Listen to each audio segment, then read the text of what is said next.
This conference will now be recorded. The documents for this meeting are available on our event calendar on our website, which is wmc.wa.gov. So I am Amelia Boyd. I'm the program manager for the Medical Commission, and I, along with Kayla and Becca, are the organizers for this meeting. They are helping me out with all of this housekeeping stuff. So our plan today is that while the presenter is speaking, we will mute everyone except the presenter. When the presentation is finished, the committee members will be unmuted, and the chair of the committee, who's Dr. Karen Domino, will open the floor for committee discussion. Once that is completed, everyone will be unmuted when Dr. Domino asks for any public comment. And for those of you joining us via the GoToMeeting platform, the chat is open for comments. We do ask that you're careful with what you say in there because that is recorded as well. If you are joining us via the phone line, please speak up if you have any questions once Dr. Domino opens the floor for public comment. And if you would, please refrain from making inappropriate comments or you will be removed from the meeting. So with that, I will hand it over to Dr. Domino. With this caveat, Melanie did say that she might be late and she's actually first on the list. So she told me to go ahead and get started.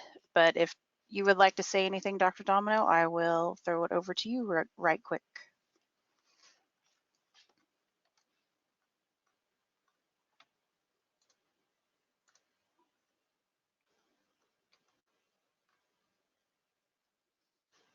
Let me unmute myself. Sorry, I'm double muted. Now you triple muted me. So, I wanted to know if you wanted, since Melanie's going to be late, if we should start with substitute House Bill 2378. That I think it's the second item.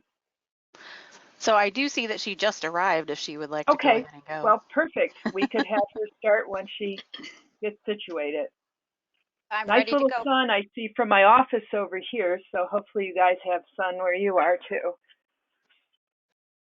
Okay, can you hear me, Amelia? Just nod. I can hear you. Okay, so we're ready to go? You are ready. Okay, so I am coming before the policy committee to ask for some action so that we can proceed onto the full commission.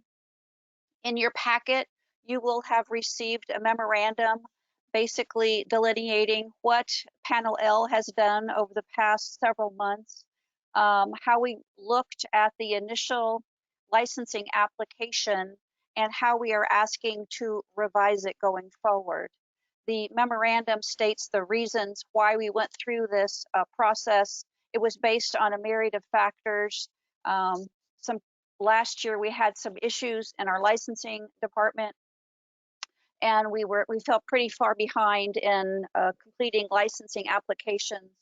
This got some interest from WISMA, which it should have, and so I told them that I would take a deep look at the initial application, everything that we require an initial applicant to provide to us, to see if we could lean the process out. I'm not sure, and no one could really let us know when all of this information was required in what time frame, but now we can get information from a variety of different sources that negates the requirement for the applicant to provide that information to us themselves. And so I have on this memorandum listed those sources that we regularly use: the AMA, the FSMB practitioner profile, the National Practitioner Data Bank, and of course our FBI background checks and our State Patrol background checks. All of those sources provide us with tidbits of information regarding the applicant that we had in the past require the applicant to provide to us. So if you would like, I can go through the proposed revisions. I have given you the actual current application and the proposed application. One of the things that I did not provide to you because it's very wordy is there's a checklist and instructions that go along with the application to the applicant. And so even though I didn't talk about that, when an applicant answers yes to one of the personal data questions or needs to provide any further explanation on any other question, the instructions tell the applicant to provide extra sheets with all of the information and extra explanation to kind of fill out and give us a better understanding of what they're saying. So I didn't say that, I didn't provide that information to you, but for all of these questions, if the applicant needs to provide an explanation, they are to attach other sheets with their explanation with their application. I also did not provide to you the physician assistant application. It's basically exactly the same except for the education and some postgraduate information, but we would also revise that application as well to mirror the revisions that y'all agree to. So I guess I will defer to the policy committee as to, do you want to go over all of the revisions? I have listed them on the memorandum. Some of them are housekeeping. For example, we have to add a gender X option to the gender question that is through the department. And we can talk about each one in depth, or I can just answer questions that come up by the committee after, because I'm sure you've read the packet. So I defer to you, Dr. Domino. Well, I don't know if other committee members want to go through each point. I thought it looked much better than the other one. I was curious, I assume this is an online application and not a paper application? The application is online. However, our current processes are not electronic, so we have to download the application and we actually process it in a paper format. We are moving to an all electronic process. We hope to do that after this licensing season is over, and do that in the fall. The only other question I had was professional experience with gaps of 30 days or more. I mean, 30 days is 1 month. That could be someone's vacation. If you're moving across the country, you certainly may take more than 30 days to be able to move and start a new appointment. So it seemed a little extreme. I mean, I would ask 2 months or something, but I don't know what other people think. I just know I moved across the country and my appointment didn't end until, even though I took vacation that last month, but some people do take time to move, to pack up a house, to move across the country, and to get situated here. So right, we didn't change, that's the actual time frame on the current application, so we didn't change the 30-day gap time frame. We just changed the amount of years you had to give us information about. I don't know if anyone else has any comments about it. I mean, if you don't get overwhelmed by people who are just moving, you know, all they have to say is, I moved. Karen, I think that's a valid point, and I think we ought to change it to 90 days, that's a 3-month time period. I think you're right. Even moving within the state could take more than 30 days. Maybe 90 is too much. Maybe 60 is better. Have we had any trouble with this, with the current application where it's 30 days? I'm going to defer to Marissa. I see her, or if Kim is on.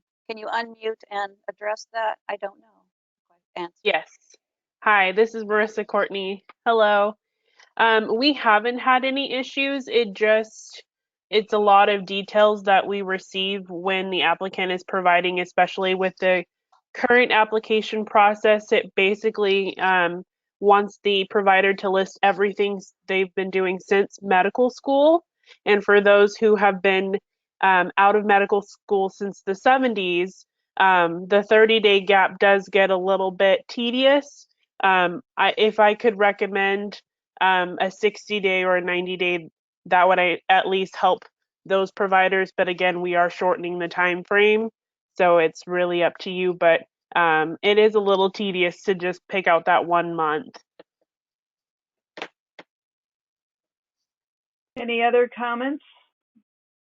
I would be more, 90 days makes more sense than 60 to me. Yeah, I agree with that. Is there any I downside have to no 90? problem with 90 days.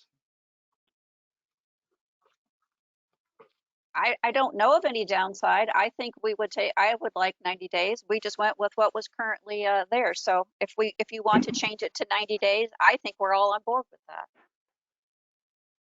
I would agree. Do we have to, I can make a motion, change it to 90 days. Do we have a second? Second. All in favor? Aye. Anyone opposed? Okay, let's change it to 90 days. Any other suggestions, comments about the revision application?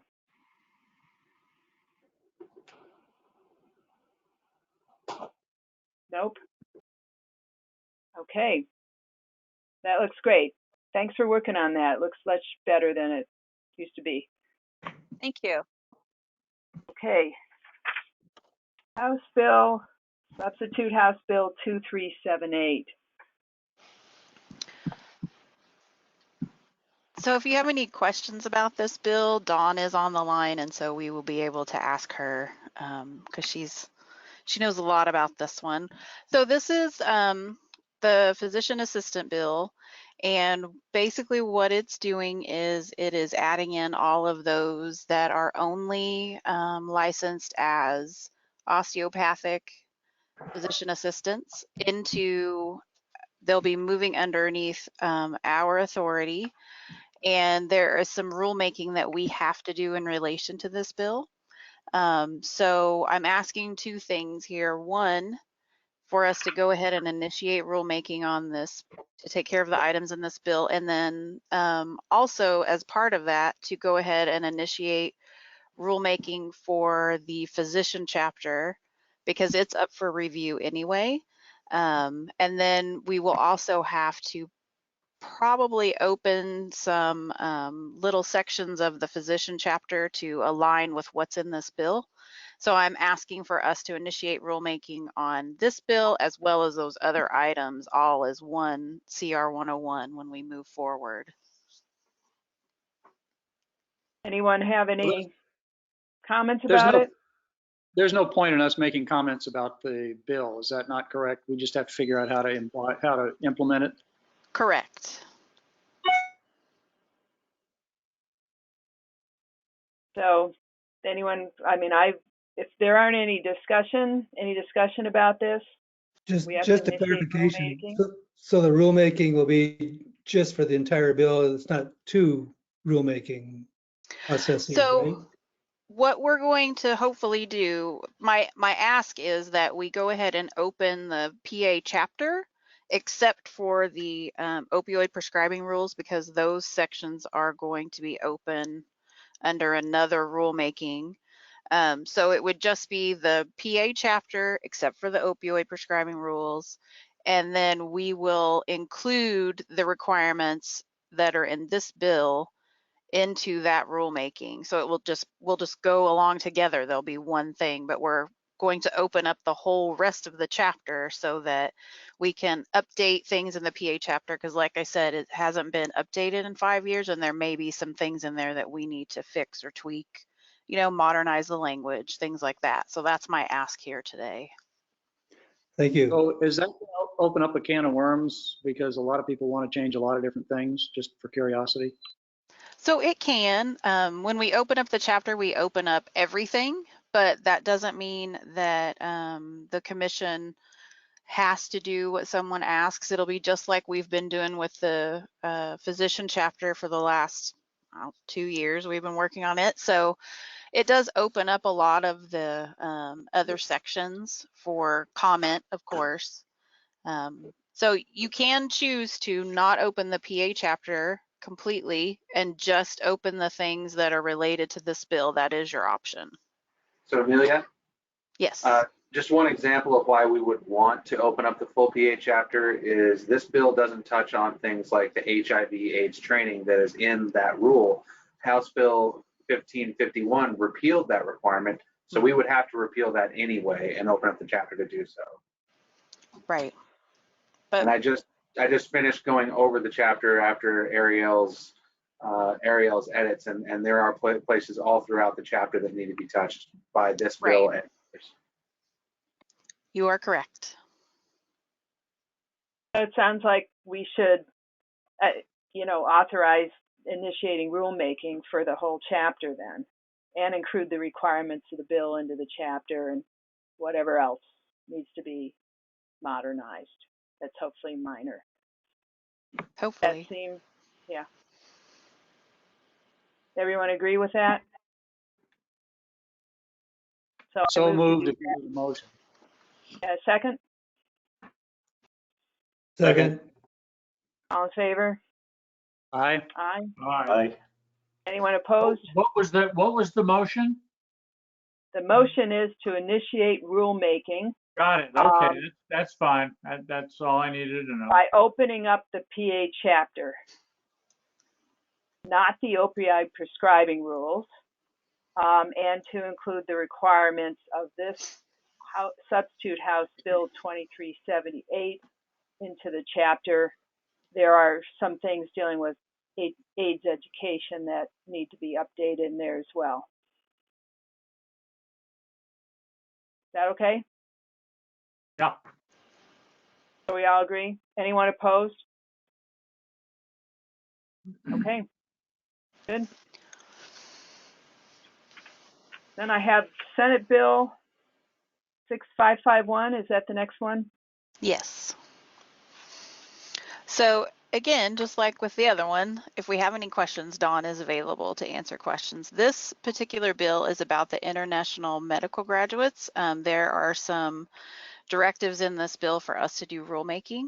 So we're really just asking for to initiate rulemaking based on just this bill alone, because we already have the chapter open. We're hoping to finish that pretty quickly. This would have to come in like at the end of the chapter, because this is going to open sections of the physician chapter specifically, not the PA one. At least I don't think this affects the PA one, does it, Micah? It does not affect the PA one. This really is going to tie into defining certain waiver processes for licensees or for getting licensed, as well as define the requirements for a certain new license type. So that's what we're asking today, is to initiate rulemaking just based on what's in this bill. Any discussion of this?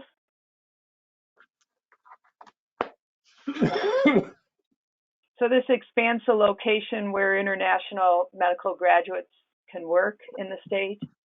Is that, I mean, we have a lot in the University of Washington medicine system.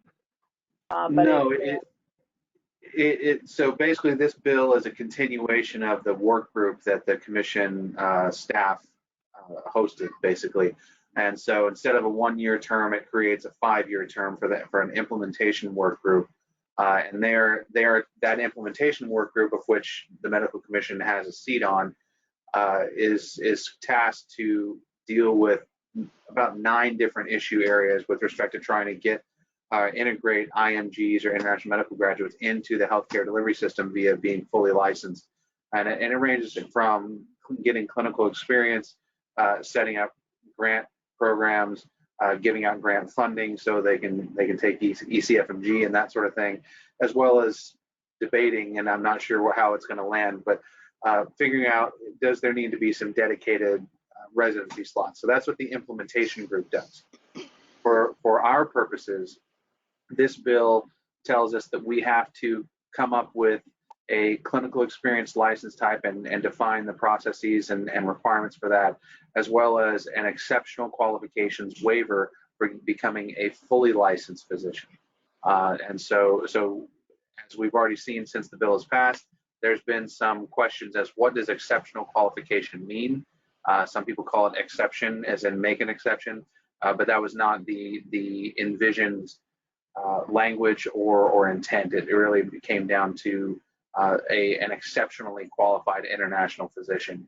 And so we need to nail down what those requirements are in the rule. Okay. Thank you for explaining that. I think tomorrow we might need more explanation of that as well. Any other discussion about this? So my understanding, Amelia, is you want us to authorize additional rulemaking directly pertaining to the Senate Bill 6551 into the International Medical Graduate Chapter. Is that what you call it? So we would be adding it to the physicians chapter. Physician chapter. Okay. Great. I just wanted to see if there's any room for public comments. Sure. Who are you? Sure. Hi, this is Mohammed Khalif. I'm representing the IMG Association in Washington. And I've worked on the work group alongside with Micah and other staffs members in the Washington Medical Commission. And, you know, our members would like to kind of expedite rulemaking on this if possible. We do have some, you know, work going on with the city of Seattle and King County to kind of see how they can work on this when it comes to funding.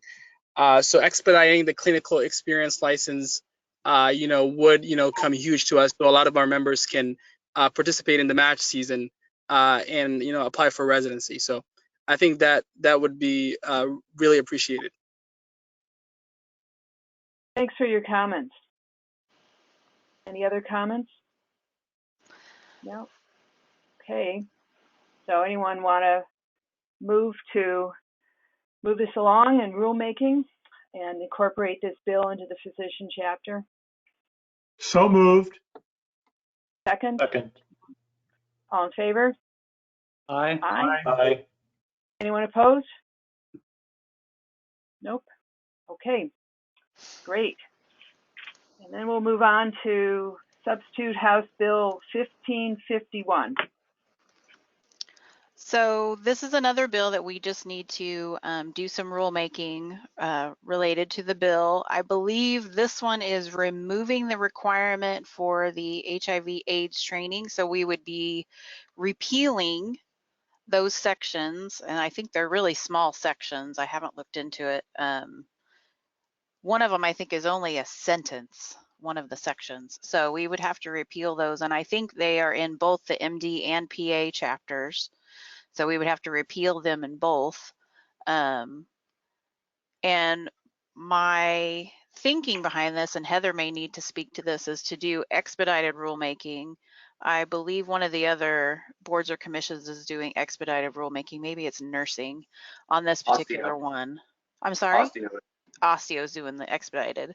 So I think it meets the expedited, and that just means that we would not have to hold like workshops or a hearing related to this rulemaking, and we're doing it based on a directive from the legislature. So I think we will be able to do that, but I will let Heather talk about whether we can follow that process for this particular bill. Yes, so there's expedited and emergency rulemaking. So there's two of them. Expedited is where there's certain requirements that it has to meet to be eligible. And one of them is the legislative directive. What you do is you propose the change, and we usually only use expedited for small housekeeping changes, such as this one, where the legislature has removed a requirement, and you just want to go in and delete the requirement from your rule, like a quick and easy. So what happens is you will not have any workshops. You'll propose the language. There's a comment period, but you hope not to have any comments, because if you have a bunch of comments, then you have to open up regular rulemaking. But if you have no comments at the end of that period that raise any concerns, then you can immediately adopt it. So you don't, it's a much shorter, easier process. So I would recommend it for this type of cleanup. So that's my ask here today, is to do expedited rulemaking in relation to this House bill. So moved. Anyone want a second? I'll second.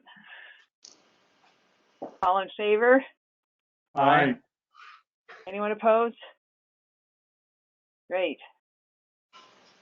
Anything else, Amelia? That's all I saw in the packet, but Mm-hmm. yeah. That's all that we have. Great. All right, everybody. See you guys tomorrow. See you tomorrow. Have a Thanks, good everybody. evening. Thank Yeah. you, everyone. Yeah, well. Bye. Right. Bye-bye, Bye. thanks.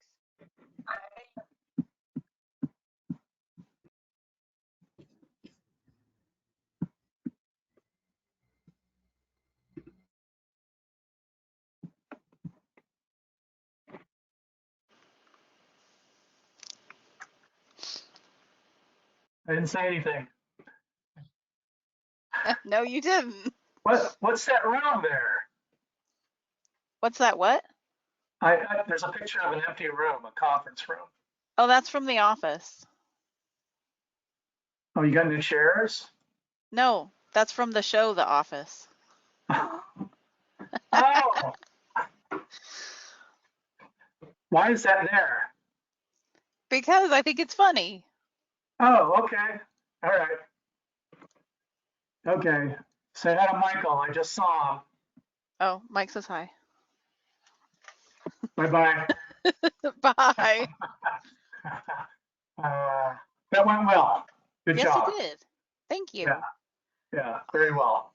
Corey left. Take care. See you tomorrow. Bye. See you in the morning. So, Kayla, I think that went okay. Yeah, it went really well. Good job. Okay, good. You sounded great. Okay, good. Yay. Yeah. Okay. So I think tomorrow should be fine. We'll have more public there. But that one guy, he was the one that was on camera. I think he was just there for that IMG one. So I think makes so too. sense. So Yeah, yay. it was perfect. Great job. Okay, Thank I'll see you you. tomorrow. All right. Bye. Bye.